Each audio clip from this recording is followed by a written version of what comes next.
everyone. Thanks for joining. We're going to get started now. Just a reminder, 30 minutes, one question, one follow-up. And we have Dr. Williams and Dr. Yaffe here today, so I'll turn it over to them for some brief remarks.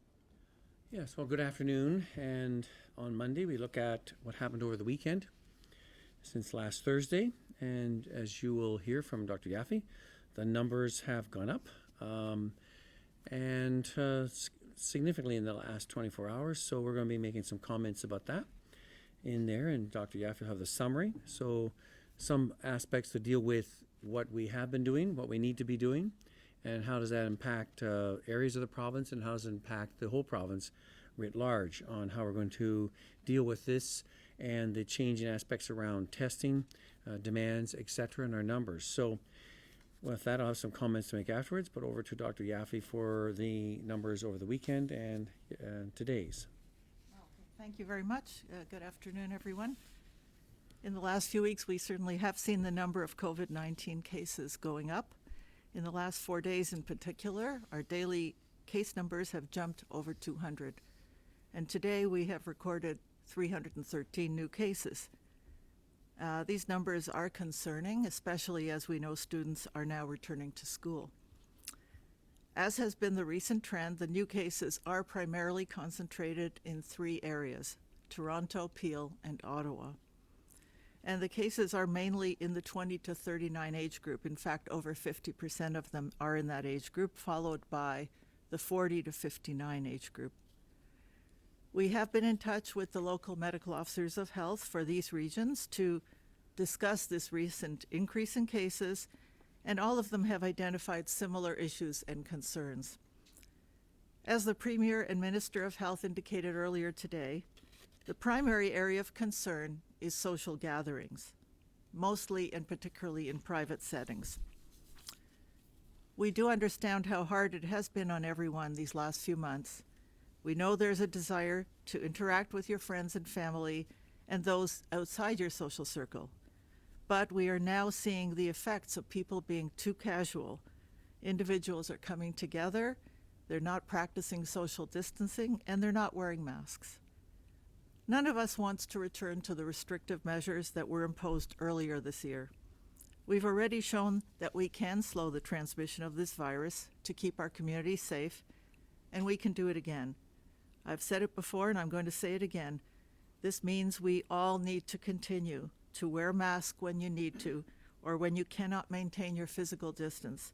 Stay home when you're sick. Stay 2 meters or 6 feet apart from those outside your social circle, and that includes when you're in a social gathering, and wash your hands regularly or use hand sanitizer. We do have to recommit as a collective to take care of ourselves and each other if we are to keep our cases low and our outbreaks minimal. I'll turn it back to Dr. Williams now. Thank you. Thank you. And the numbers is 313 is our first time over 300 since, the last day we had over that was June the 7th. There was a bit of a data issue back then, as some may recall, with data entry from one of the centers. But even that week prior, we were over 300 every day during that week, and over 400 on June the 2nd. So that number is concerning.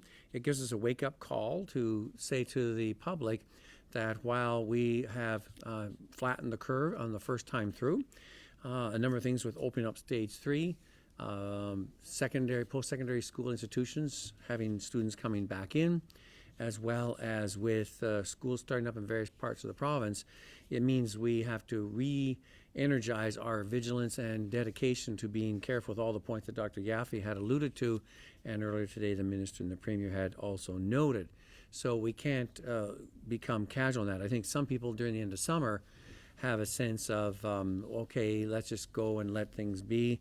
But you're seeing now we're a week after Labor Day, and we're starting to see the pop-up of those numbers there, certainly in some high-risk populations, as Dr. Yaffe has noted already.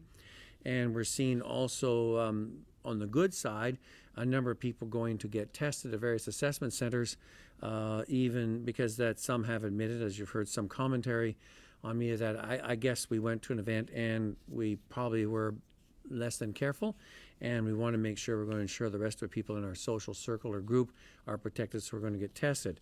So in that way, it's a good response to probably a poor decision, and not probably, it was a poor decision, and we want people to refocus back on that. So can we beat down this one in flattening this blip, because we had some of those different models of what it would look like. Some asked, is this similar to what we saw rising up to the first one? Is this the start of a second wave? And it's quite different. The times are different. The epidemiology is different. As you've seen, we've been sort of meandering up over the last 4 to 5 weeks in that period there. I looked back at the data we had in March, and it was interesting to see, or as alarming as I remember those days very clearly. We were in numbers quite low for a period of time, and all of a sudden we started escalating up very rapidly. I noticed at one time we're at 79 on one day, then within a week we're up to 358, another week we're up to 688. So it's a very much rapid rise on the curve from what we're seeing now. So I do feel that if we take these efforts to look at our social gatherings, especially those on the informal basis in people's private homes and in their outdoor facilities, that we can do much better. We can get this back down if people continue to maintain the distancing, the masking, etc. And our public health measures table has been making some recommendations based on local medical officer health interest to say, should we consider perhaps looking at those numbers again and being a bit more cautious, especially in the areas that have demonstrated higher risk. And if we looked at the data there, our 3 main health units out of the 313 cases, they comprise almost 220 of those cases there, which means the rest of the province is quite a bit smaller in that regard. So, so we have some areas only, whereas in the first wave, it was a whole province writ large was being impacted. All health units are seeing increasing numbers, but we still see a number that have no cases reported and a number with less than 5. And so we see this need for those that are in those areas. Continue to do what you have been doing with the amount of movement around the province. You still have to be vigilant and careful and cautious in that. And the ones in the high-risk areas, we're asking questions of what should we do to help assist you to bring those numbers back down, to flatten this, what we'd like to see is a small blip or a small rise, and can we flatten that back down again to do a number of things. One, to ensure the ongoing safety of those that are vulnerable in our populations, our family members, but also to keep our community transmission down. So our school opening will continue to be safe on that basis there. We continue to watch that very carefully. We continue to add all our resources into that to monitor it and watch it. And I'm pleased with all the work that our counterparts in education have undertaken, the teachers and staff, to put all these unique things in place. Each one in school is a little different than the other. And so I greatly appreciate their work in that, as well as our hiring of our public health nurses to assist in that. We have now obtained over 500, and we hope to close in on the extra positions offered by the federal government that we could hope to complete our complement of nurses in the position of school nursing. So, so the general message is, summer's over. We should have maintained extra care and caution. We now especially have to maintain extra care and caution as we go into this further fall session, and all the points that we have reiterated in the distancing, masking, hand hygiene, and now with virus season starting to perhaps come up, to make sure if you're ill, stay home. If you think it has any connection with COVID or want to get tested, do go and get tested. And we're trying to work at how to improve the issues around the testing centers to try and decrease the lineups, because there's some areas that are very long lineups and some areas where they're not busy at all. So we're trying to see how we can handle that and to assist the public in your endeavor to continue the good work that you did during most of the summer. And now we have to refocus on that again, because they have a task to do this fall, and I think everybody can rise to that and deliver again on that. So we're asking and hoping and really want everybody to do their best so we can progress on that. So with that, I'm going to open up for questions from the media. We'll go to the phone lines. Just a reminder, 1 question, 1 follow-up. Over to the first question, please. Which will be from Cynthia Mulligan at City News. Hi there, doctor. I'm wondering, when you look at the hospital numbers, we're not seeing the dreaded surge in cases. What does that tell you? Is it strictly because it's largely younger people now coming down with it? And is that adding to the potential malaise that some people are feeling, that they don't have to be as careful because they're not seeing a spike in deaths?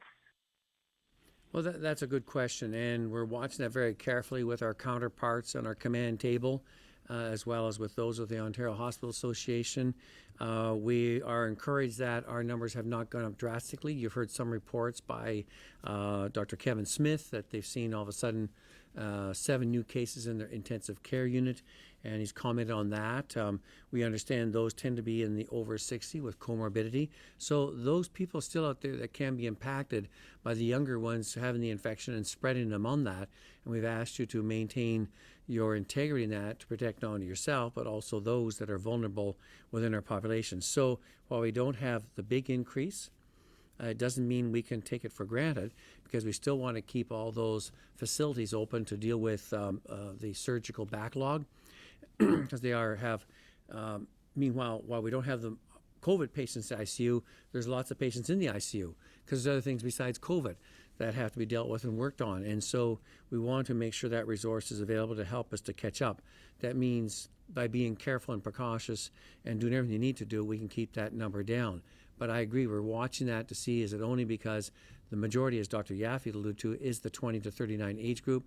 And so far in a lot of the world epidemiology, it continues to be a low impact group as far as hospitalization and severity thus far. But we've also noted that there are some people who have gotten it over a seemingly mild event, but seem to have some ongoing consequences or ongoing signs and symptoms of other issues. And we're trying to ask our scientific community, is there such thing as more of an after effect and chronic conditions? And so they're trying to give us some data and information on that. So it is a new entity still, relatively speaking, not even a year old. And we want to not make any assumptions that in the young people it's a non-issue. It may have some health consequences that we cannot take it casually. So I wouldn't at all encourage people to be light about it, and seek to take all the precautions you need to avoid getting it in the first place. Follow up? And I know one of the factors that you look at very closely is the reproductive rate. Can you tell me what that is right now, and is it concerning to you? So our rate in the province, we've moved up from 0.9 to 1 and 1.1 as an overall average. There is a deviation there of a 0.9 to 1.4 in some areas.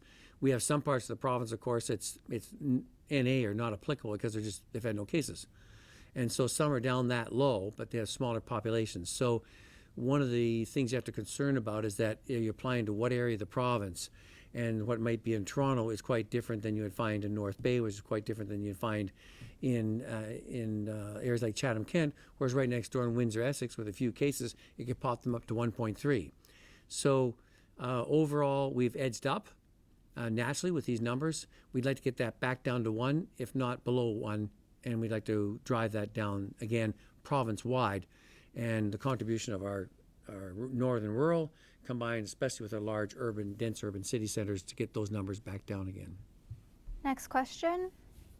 Will be from Sabrina Jonas at CBC Toronto. Hi, thanks so much for taking my question.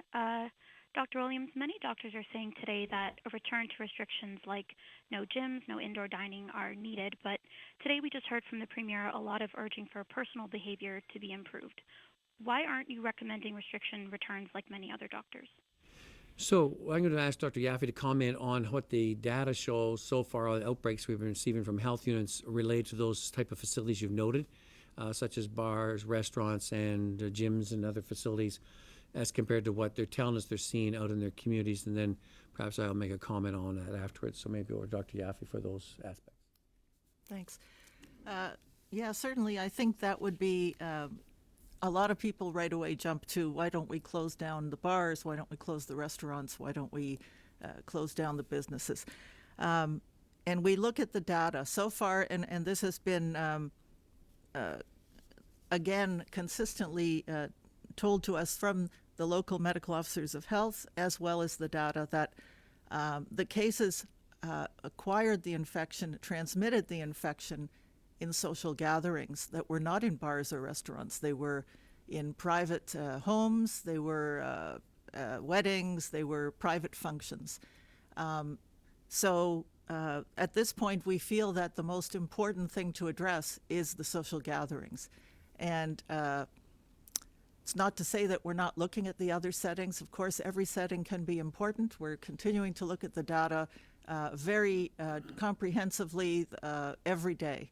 And at this point, though, I think that as they say, where's the money? The money is in private social gatherings. And I don't think people have realized, I think there's been some lack of understanding that when you're in a social gathering, and we have said you can have a gathering up to, let's say, 50 people inside, that doesn't mean you can walk around and get close to them and not wear a mask. That means you can be in a room with that many people, but if they're not in your social circle, you have to wear a mask if you're going to get close to them. And I think people don't understand that. I think somehow that message has not gotten through. And it's very easy to get complacent. So I think that we're trying to reiterate that message and look at addressing the gatherings at this point. And, I would add to that. I think one of the things that the Premier has asked about, and there seems to be confusion between people between social gatherings and social circles. And people assume they're one and the same. They're not.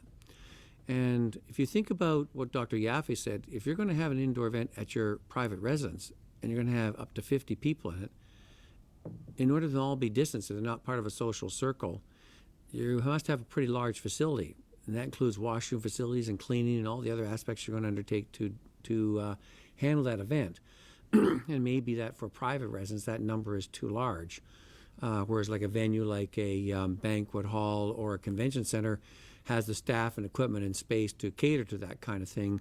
And so we're not seeing that. As far as bars and restaurants, the main one we've seen from our health insurance reporting is sometimes the staff to staff, where they're very vigilant out dealing with patrons. They may be less than conscientious dealing with their fellow staff workers in the back areas or in after hours. And so we're seeing some staff to staff issues there. But they seem to be doing very well with maintaining the protection of the patrons at large. We have some workplace outbreaks, but they do not affect the public in that aspect, except that we're worried about the ones who may go back to crowded living conditions, and how do we want to make sure that they are allowed to do proper isolation if they have been infected in the workplace, which is not a public venue, but it could have impact on family members. So these are all a little bit different. But the main message there is that social gatherings are not the same as social circles. Follow up? Yes, thanks so much for that response. Just to pivot over to Brampton, we know there's a significantly high number of COVID cases there. Can you comment on why the numbers per capita are so high there? So I can give some comments, and Dr. Yaffe can. We've asked Dr. Lowe, who's the medical officer of health there, and the associates as well, of the numbers there. Again, Dr. Lowe has reiterated, one, it relates to some workplaces, which again do not have public facing, and it's among the workers there. There's concerns, as the same thing from his side, that if some people are infected, do they have proper ability to isolate away from the rest of the family, when some households there may have a large family group in a small house center, and so it makes isolation difficult and challenging. He's also noticed is concerned about the outbreaks related to sometimes social gatherings, not even in his region, that may be held in other ones around, such as in the GTA, but some people come back who reside in Peel, and so it has impact on his health as well. And he's had some concerns ongoing about travel-related cases, and he's seen an increase, especially in the last 2 weeks of August.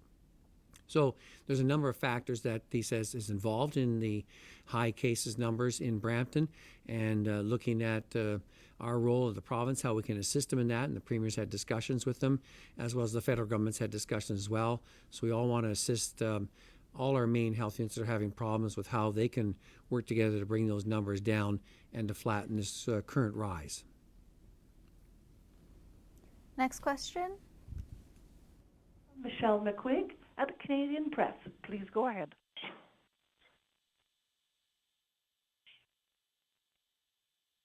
Please go ahead, Michelle. Hi there. Sorry about that. First question is for either of you. The Premier indicated today that if further lockdown measures were to have to go into effect, they would probably be conducted along regional lines. I'd like to hear your take on that approach, and I'm also wondering if there's a threshold at which you would exercise some of your authority to impose wider lockdown measures again across most of the province. Well, it's to both of us. I would say we have asked our public health measures table to say if we're going to deal with the issue around the social gatherings, I mean the informal, the family, personal ones as compared to the institutional ones, how would we undertake to do that? Up till now, they've tried to look at things on a province-wide basis, but as you can see from the data, there's some parts of the province that have had no cases for many weeks. Some have had less than 5 for also a number of weeks. And as we noted at the outset with our data, that if you take our 3 major ones and some around the GTA, that comprises nearly 70-80% of our cases. So the focus tends to be what we need to do in those locations, which tend to be more the urban dense populations that have the benefit of lots of amenities readily nearby, but have the challenge of how to undertake to carry out stage 3 in a dense population area. That means extra requirements are there for the individuals to maintain the social distancing, the masking, etc. And of course, some of those large urban centers also have large post-secondary school institutions that have now a lot of students have returned from around the province, around the country, and some from international. And they also have to undertake to do that in a reality that is new for many of them, where Frosh Week is quite different than it's ever been. And virtual classes are quite different than they've ever been. And so these institutions, which are not small, have a big task to undertake. And so there's many factors that weigh in there as we look at to say how would we institute changes that would help to assist with this current surge, which tends to be more in the areas, as we said already, Ottawa, Peel, Toronto, and somewhat around the GTA. So I actually agree with a regional approach at this point. As Dr. Williams said, actually the 3, Ottawa, Toronto, and Peel, actually they comprise 78% of all the cases right now. And their numbers are rising quicker than any other place. So, and the way the disease is being transmitted there is very characteristic for large urban areas, young people, and it does not seem to be happening elsewhere to that degree. Although certainly places like London Middlesex with Western University is seeing some cases in post-secondary. So I do think a regional approach makes sense at this point. Is there a threshold? Not really, but our public health measures team does look at the rate per 100,000 for the population as one of the factors they consider in making recommendations. Great, thanks very much. The follow-up question was on a different subject that Dr. Williams alluded to earlier, talking about lineups for testing and getting some of those resolved. We are seeing, of course, a considerable increase in the number of people that seem to be standing in line waiting for tests.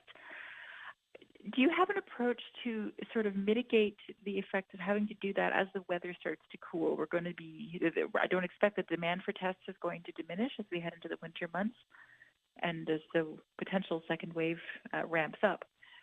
Are there approaches to make sure that testing can still take place in an efficient way and a safe way, given the shift in the season? Well, it's a question that we're asking ourselves as we approach fall. We have a few more weeks yet, so we're trying to prepare for that.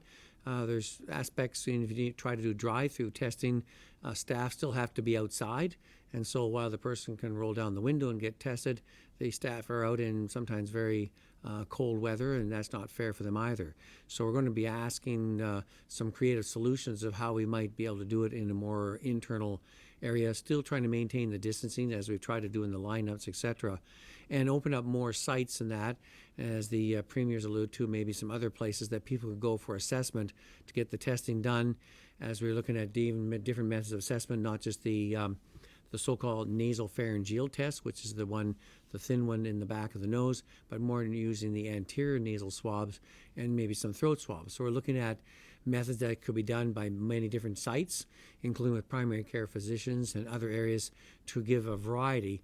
because as you're alluding to, the onset of fall as it goes into winter months will mean a lot more things will have to happen indoor, and that makes it more challenging if we have our numbers staying at the level they are now. So we have to look at a number of different venues, a number of different test procedures, and how to improve and continue our surge and capacity to handle these in the various climates and environments we find ourselves in.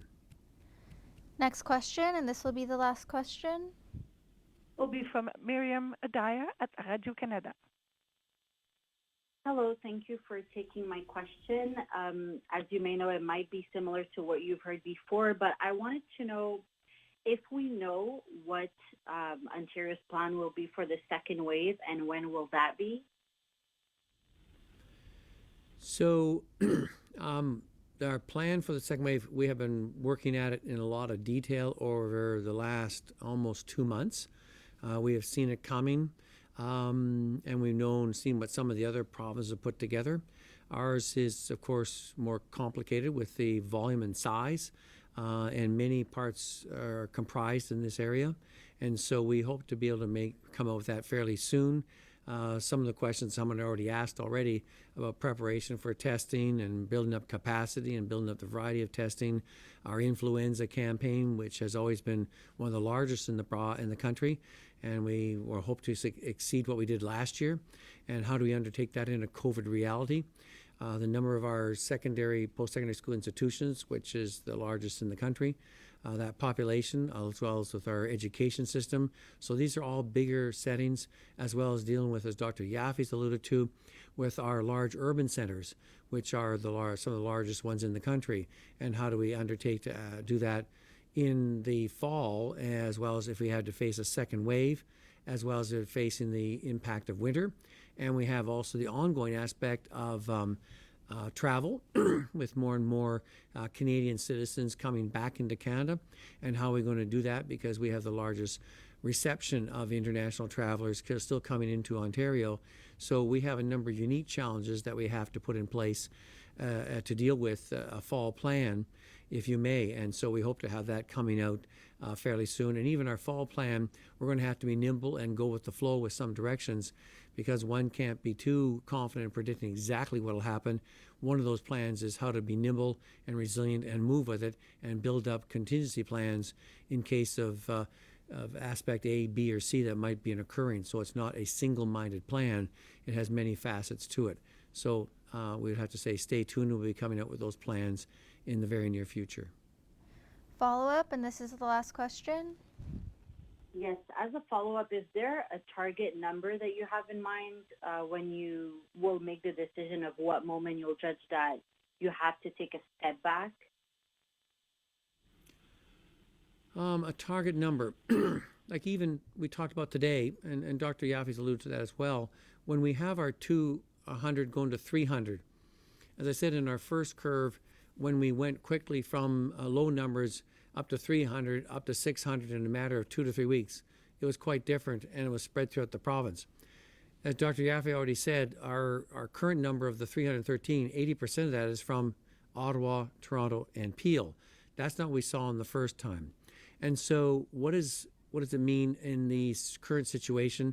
The R number that you heard allude to, some it's RE, R naught, RI, different terms, and our testing volume is way much bigger than we did in the spring when we saw the curve going up. We were in the below 10,000 then. We're now, especially the last week, we've been over 30,000 many days. And so that volume just keeps increasing, and that with the positivity test. So there's a number of factors to weigh in. So while it'd be nice to have a simple metric or moniker, that is not how it works. We have to look at the balance of the different areas and different data points, and consultation with our local health units to ask the medical officer of health what is happening in your area. Especially we see, as Dr. Yaffe noted, that a lot of our numbers now are concentrated in 3 areas. And so they each have their unique challenges, and we're trying to move alongside those before we decide on an overall shift and change for the province writ large. So it would be nice to look for a simple data calculation. That won't be available because we're seeing a variation even as the epidemiology matures and changes in that, and we're trying to react to a global situation that's shifting and moving at the same time. As I said before, we still have Canadians returning from different parts of the world and undertaking to follow the federal quarantine laws and how to monitor that. So what's happening south of the border, what's happening internationally, are other factors we have to take into consideration, which we cannot be too presumptive of. So we're going to have to look at all those factors as we go forward into the next number of months. Thanks, everyone.